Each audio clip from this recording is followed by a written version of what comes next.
I think the more important skill, if you ask me, is to have an extraordinary life is the art of fulfillment. And it's an art. It's not a science.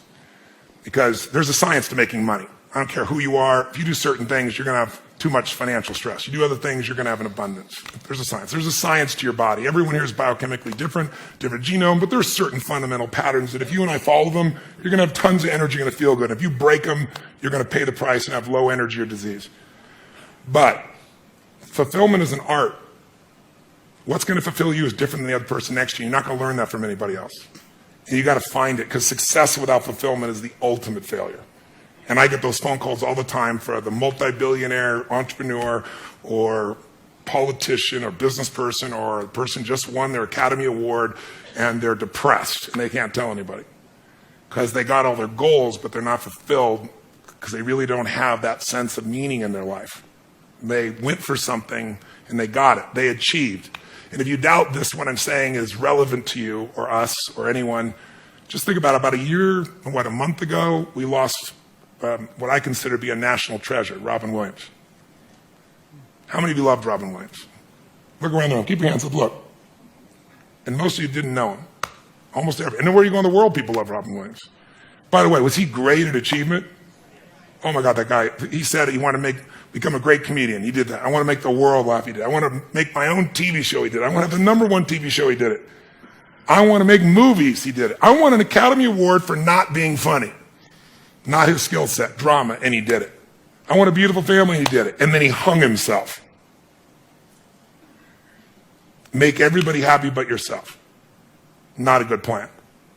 So if I had a gift to give you, it would be maybe make a different decision. And the decision is that no matter what happens in your life, you're going to live in a beautiful state. A beautiful state. And that could be happy, that could be grateful, that could be being generous. Those are all beautiful states, aren't they? It could be curious. It could be fun. It could be playful. You're not limited to one state, but it's different than suffering. And most people's suffering, and all suffering I've ever seen, I've traveled to 100 countries. I've dealt with presidents of countries and, presidents of businesses, CEOs. I've dealt with people in prison. I've dealt with, you name it, average people. Suffering always comes because you're obsessed about something related to you. You can only be depressed if you're focusing on yourself. You say, no, I'm depressed because it's my kids and they're not doing well. No, you're depressed because you feel you failed your kids. It's about you. It's about how you think what you should have done or shouldn't have done or what someone did to you or didn't do to you in the past or the future, which don't even exist. So I have a simple goal. My goal is help people make a decision that says, I don't know what's going to happen. You might get a divorce, even though you don't think so. You might find a member of your family with cancer. You might have your house get burned down or have a tornado go by, and if you live in the same place, it happens every 2 years and you move back, we should talk. But, some people seem to do that for some reason.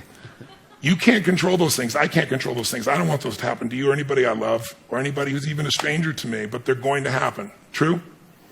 Not positive things, just the truth. So if that's going to happen, I say make a decision now that says, I'm going to live in a beautiful state and I'm going to find beauty in whatever life brings me.